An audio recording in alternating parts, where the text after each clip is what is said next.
Olá pessoal, tudo bem?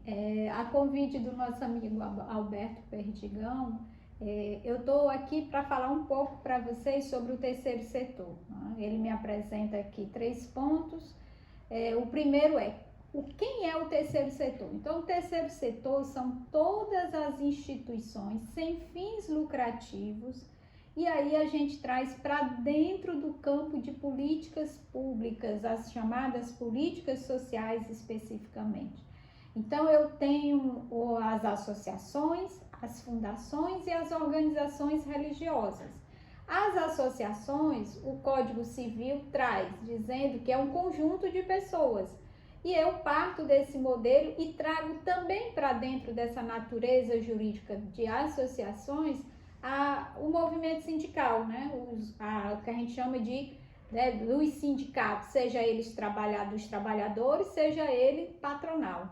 Então, esse terceiro setor, ele é composto por instituições que estão dentro da política pública. Então, eu falo da defesa dos direitos dos trabalhadores pelos sindicatos, eu falo da defesa dos direitos da criança e do adolescente, eu falo do direito da pessoa idosa, eu falo da questão ambiental, eu falo da questão patrimonial, né, quando eu falo patrimônio cultural. Então, dentro dessa perspectiva, o terceiro setor são as instituições sem fins lucrativos, que significa essa palavra sem fins lucrativos, significa que ela não pode distribuir patrimônio sobre qualquer forma. A própria legislação traz, a legislação tributária, a questão sobre qualquer pretexto. Então, eu não posso utilizar mecanismo de dizer que eu estou remunerando alguém, quando na verdade pode ter característica de distribuição de patrimônio. Então, o terceiro setor se diferencia do segmento das demais empresas com finalidade lucrativa. É aquele segmento das empresas, eu tenho empresas que distribui patrimônio, que distribui dividendos, essas que têm finalidade lucrativa. O terceiro setor, ele não pode fazer isso, ele pode remunerar dirigentes, ou seja, ele tem o dirigente tem um salário, atendendo os critérios da legislação. Eu posso remunerar e devo remunerar a relação trabalhista. Portanto, eu não estou falando de distribuição de patrimônio nesse caso, certo? E ele pede para a gente diferenciar o movimento social também do terceiro setor. O movimento social aí, quando eu falo do terceiro setor, eu estou falando das instituições legalmente constituídas, tanto que é que o Código Civil traz para a gente dizer, são associações, são fundações, são organizações religiosas, não é? Mas o movimento social, ele não é legalmente constituído. Ele está num caminho, provavelmente, de formar um grupo de pessoas e, quem sabe, se legalizar. Mas, enquanto não, ele é um aglomerado de pessoas que não tem a característica ou digamos, as características previstas no Código Civil. Se é uma associação, se é uma fundação, se é uma organização religiosa. Até eu vou fazer um parêntese, associação, conjunto de pessoas.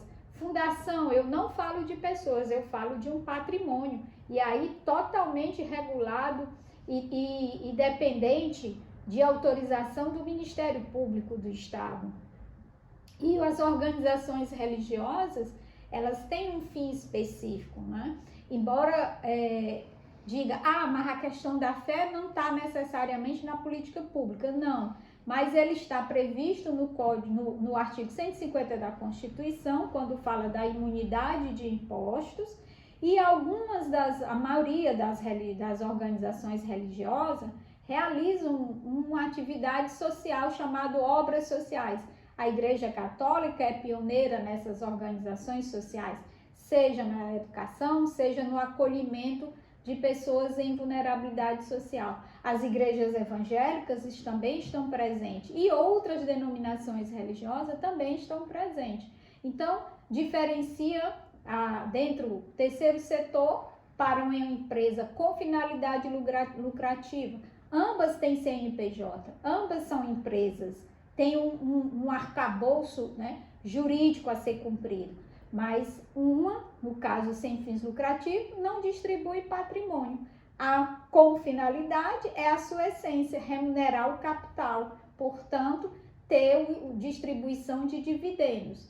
E quando eu trago o movimento social, eu não posso falar dessa característica porque o movimento social ele ainda não se, digamos, regularizou, digamos, eu não gosto de usar essa palavra, regularizou, mas ele ainda não se institucionalizou, né?